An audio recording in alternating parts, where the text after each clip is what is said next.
విదురుడు ధృతరాష్ట్రునికి నీతోపదేశం చేస్తుంటే, పాండవుల యొక్క ప్రతిభను, కౌరవుల యొక్క స్థాయిని తిక్కన సోమయాజి మహాభారతంలో ఒక అద్భుతమైనటువంటి శ్లోకంలో ఒక మాట చెప్తాడు. ధృతరాష్ట్రుండును పుత్రులును వనము కుంతీనందనుల్ సింహముల్ మతినూహింప నసింహమైన వనమున్ మర్దింతురెందున్ వనావృత వృత్తంబులు కాని సింహములకున్ వేగంబచేటొందగాన తగంబొందుట మేలు భయమున్ సంతుష్టిమైనున్కినిన్.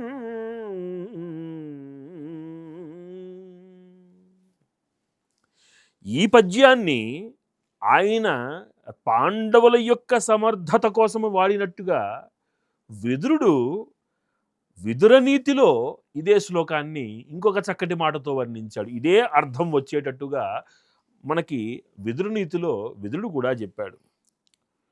వనం రాజన్ తవ పుత్రోంబికేయ సింహాన్ వనే పాండవాన్ తాత విద్ధి సింహైర్విహీనం హి వనం విన్యసేత్ సింహా వినశ్యేయుర్హిరుతేవనేనా.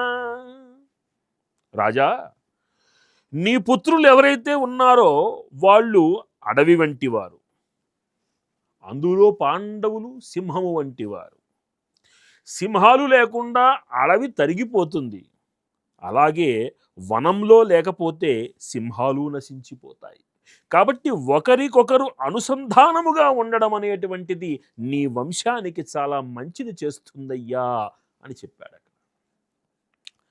తిక్కన సోమయాజి గారు కూడా అదే శ్లోకాన్ని వేరే చోట ఆయన అంతే సమర్థవంతంగా తన యొక్క మహాభారతంలో పొందుపరిచారు. ఇలా విదురుడు ధృతరాష్ట్రునికి నీతి చెప్తూ ఇంకొన్ని అంశాలు, ఎవరిని ఆదరించాలి, ఏ విధముగా పెద్దలని పిల్లలు గౌరవించాలి, ఎందుకు గౌరవించాలి, ఇవన్నీ కూడా ఈ విశేషాంశాలన్నీ కూడా తెలియజేస్తున్నాడు. మనం ఎన్నోసార్లు చెప్పుకున్నాం, విదురనీతి అనేటువంటిది మహాభారతములో ఉన్నటువంటి ఒక అంశముగా కాక మన జీవన శైలిలో మనము నిరంతరము వాడేటువంటి, నిరంతరము ఉపయోగించదగినటువంటి ధర్మ సూక్ష్మములుగా తెలుసుకుంటే ఎన్నో విధములైనటువంటి ఉపయుక్త విశేషములు మనల్ని సంస్కరించటానికి దోహదపడతాయి అన్నటువంటిది నిర్వివాదాంశము. ఈ అధ్యాయంలో విదురుడు చెప్తున్నాడు, నాయన, పెద్దవాళ్ళు వచ్చినప్పుడు పిల్లలు లేచి నమస్కరించాలి. ఎందుకుట అంటే, ఊర్ధ్వం ప్రాణాహ్యుత్క్రామంతి యోనహస్తవిర ఆయతి ప్రత్యుత్థానాభివాదాభ్యాం పునస్తాన్ ప్రతిపద్యతే. పెద్దలు ఎవరైనా వస్తున్నారు అంటే చిన్నవారికి ప్రాణములు పైకి లేస్తూ ఉంటాయి. ఆ ప్రాణములు పైకి లేస్తున్నటువంటి ప్రాణములను ఎదురుగా వెళ్ళి పెద్దవాళ్ళకి నమస్కారం చేస్తే మళ్ళీ చిన్నవాళ్ళు ఆ ప్రాణాన్ని పొందుతారయ్యా. ఎవరైనా సజ్జనుడు ఇంటికి వచ్చినప్పుడు అతనిని కూర్చోబెట్టి, ఒక ధీరుడు ఏం చేస్తాడంటే అతనికి ఆసనాన్నిచ్చి కూర్చోబెట్టి కుశల ప్రశ్నలు వేసి నీళ్లు తీసుకుని వచ్చి పాదాలు కడిగి అతనికి భోజనం పెట్టాలి. అంటే అతిథి సత్కారము. అతిథి అంటే మనకి తెలిసిందే, తిథివార నక్షత్రములు లేకుండా ఏ సమయంలోనైనా సరే రాదగినటువంటి వాడు, వచ్చేటువంటి వ్యక్తి అతిథి. అలా అతిథి అన్యమైనటువంటి సమయాలలో, కూడని సమయాలలో వచ్చాడు అని ఆ అతిథిని మనము తిరస్కరించకూడదు. అతిథిని గౌరవించాలి. అతిథి సత్కారము. అందుకనే అతిథి దేవో భవ అన్నారు. దీనికి ప్రమాణము మనకి గురుచరిత్ర యందు ఒక మాట అంటారు శ్రీ నృసింహ సరస్వతి మహాస్వామి వారు. కొన్ని కర్మదోషములు తొలగించటానికి కొన్ని విధములైనటువంటి సత్కార్యములు మన చేత భగవంతుడు చేయిస్తూ ఉంటాడు. అలా అపరాహ్న సమయములో, భోజన సమయములో ఇంటికి ఎవరైనా వచ్చి తలుపు తట్టి అమ్మ ఆకలిగా ఉంది అంటే అటు వెళ్ళు అని పంపించెయ్యరాదు. ఎందుకంటే ఆ వచ్చేటువంటి వ్యక్తి ఏ మహనీయుడో మనకి తెలియదు. మన నుంచి ఏ కర్మదోషాన్ని దూరం చెయ్యడానికి ఆయన మన ఇంటికి వచ్చి భవతి భిక్షాందేహి అంటున్నాడో మనకి తెలియదు. మనం వేస్తున్నటువంటి తృణమైనటువంటి విషయమైనా మన నుంచి కర్మదోషాన్ని తొలగించి అఖండ తేజస్సును మనకు ప్రసాదించదగినటువంటి మహత్తరమైనటువంటి శక్తిగా మనకి అందిస్తారు భగవంతుడు.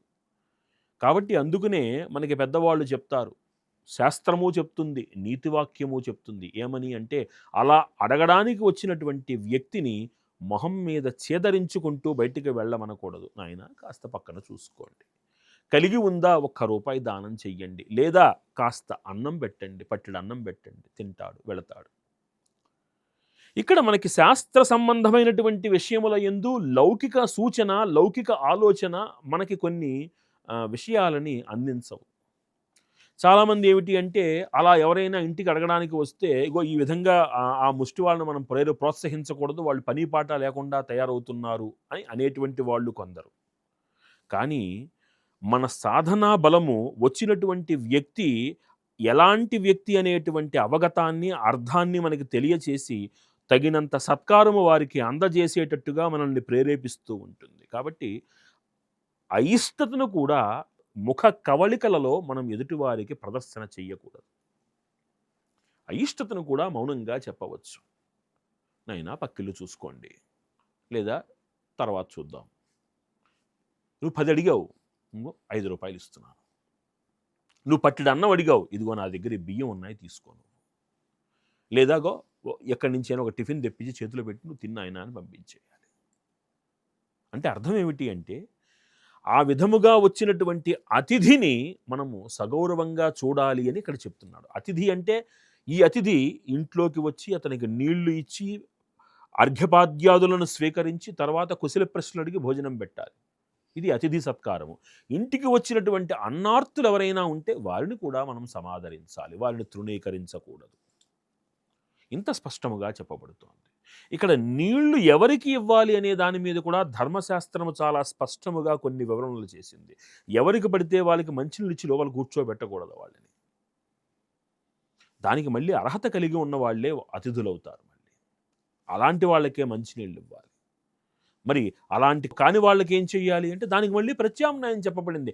వాళ్ళని అగౌరవపరచమని చెప్పలా, వాళ్ళని సేవించేటువంటి విధానం వేరుగా చెప్పబడుతోంది. మళ్ళీ చాలా నిశితంగా పరిశీలించాలి ఇవన్నీ కూడా. నేను అంటే ఎవరిని లోపలికి రానివ్వవచ్చు, ఎవరిని లోపలికి రానివ్వకూడదు. మనం అపరిచితుడు కాబట్టి లోపలికి రానివ్వకూడదు అనేటువంటి వాదన కాదు ఇక్కడ మనం చేస్తున్నది.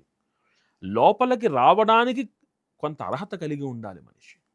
ఎవరిని పడితే వాళ్ళని మన ఇళ్లలోకి ప్రవేశింప చెయ్యరాదు.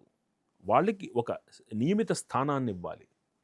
అందరి దృష్టి అన్ని ప్రదేశాల్లోకి వెళ్ళకూడదు. ఒక గృహానికి కొన్ని మూలమైనటువంటి ప్రదేశాలు ఉంటాయి. ఒకటి పూజ గది, వంటగది, మనం పడుకునే గది, ధనాన్ని దాచుకునే గది. ఈ 4 చోట్లకి ఎవరు పడితే వాళ్ళు ఎలా పడితే అలా రాకూడదు. అది ఆ ఇంటి యొక్క అభివృద్ధిని సూచించేటువంటి స్థలాలు ఇవన్నీ కూడా. కాబట్టి వాళ్ళని ఆ నియమంలో దూరంగా ఉంచి వాళ్ళని కూర్చోబెట్టి మాట్లాడి సగౌరవంగా పంపించాలి తప్ప ఎవరిని పడితే వారిని ఆయా గదుల్లోకి వాళ్ళని లోపలికి రానివ్వకూడదు. ఈ జాగ్రత్తలు మనిషి పాటించాలి. ఇవన్నీ సాంఘిక నియమాలు, సామాజిక నియమాలు ఇవన్నీ కూడా. దీనిని మళ్ళీ అంటరానితనంతో వాళ్ళు మమ్మల్ని లోపలికి రానివ్వలేదండి. నిన్ను గౌరవించటము అంటే నిన్ను ఎక్కడ పడితే అక్కడికి తీసుకొచ్చి నెత్తికెక్కించుకోవడం కాదు.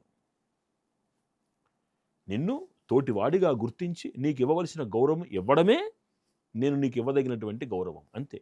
అంతకు మించి మనం అతిగా వెళ్ళనవసరం లేదు. మన ఇంట్లో రహస్యాలను బయట పెట్టనవసరం లేదు. ఇది చాలా చాలా చాలా జాగ్రత్త పడాల్సినటువంటి విషయం. ఇది